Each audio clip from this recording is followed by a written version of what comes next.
السلام علیکم ورحمۃ اللہ وبرکاتہ۔ مفتی صاحب سے سوال یہ ہے کہ ایک کمپنی امپلائیز کو ہائر کرتی ہے اور پھر انہیں مختلف کمپنیز پر کام کے لیے بھیج دیتے ہیں، کبھی 1 سال کے لیے، کبھی کچھ مہینوں کے لیے۔ کانٹریکٹ ختم ہونے پر یا بیچ میں ہی وہ کمپنی امپلائیز کو واپس بلا کر کسی دوسری جگہ شفٹ کر دیتی ہے۔ مسئلہ یہ ہے کہ اگر کسی امپلائی کو پچھلی جگہ 100 گھنٹے کام کرنے تھے اور اس نے 80 گھنٹے ہی کام کی، پھر بھی سیلری پوری مل گئی۔ اب جب کمپنی نے اسے دوسری جگہ ٹرانسفر کر دیا ہے تو پہلے والی جگہ کے جو 20 گھنٹے کے جو پیسے زیادہ ملے ہیں اس کا کیا حکم ہوگا؟ کمپنی کو پیسے واپس کرنا اس کے لیے مشکل ہے، کیونکہ اس سے نوکری جانے کا بھی خطرہ ہے، اور وہ کمپنی دوسری جگہوں پہ بتا دے تو دوسری نوکری نہ ملنے کا بھی خطرہ ہے۔ تو ایسی حالت میں وہ کیا کرے؟ جزاک اللہ خیر۔ وعلیکم السلام ورحمۃ اللہ تعالیٰ وبرکاتہ۔ دیکھیں، جتنی کام سے زیادہ اجرت لی گئی ہے تو وہ اجرت لینی ان کے لیے حرام ہے اور وہ گناہگار بھی ہیں۔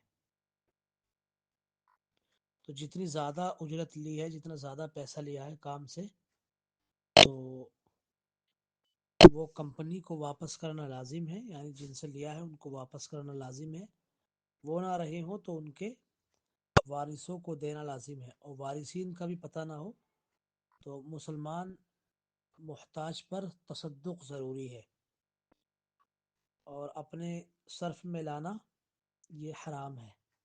اعلیٰ حضرت امام اہل سنت نے فتاوی رضویہ جلد نمبر 8 صفحہ نمبر 128 پر ایک کام کے متعلق جواب میں ارشاد فرمایا کہ اگر مزدوری میں سستی کے ساتھ کام کرتا ہے تو گناہگار ہے، اور اس پر پوری مزدوری لینی حرام۔ اتنے کام کے لائق جتنی اجرت ہے لے، اس سے جو کچھ زیادہ ملا مستاجر کو واپس دے، یعنی جس سے لیا ہے۔ وہ نہ رہا اس کے وارثوں کو دے، ان کا بھی پتہ نہ چلے۔ مسلمان محتاج پر تصدق کرے، اور اپنے صرف میں لانا یا غیر صدقے میں اسے صرف کرنا حرام ہے۔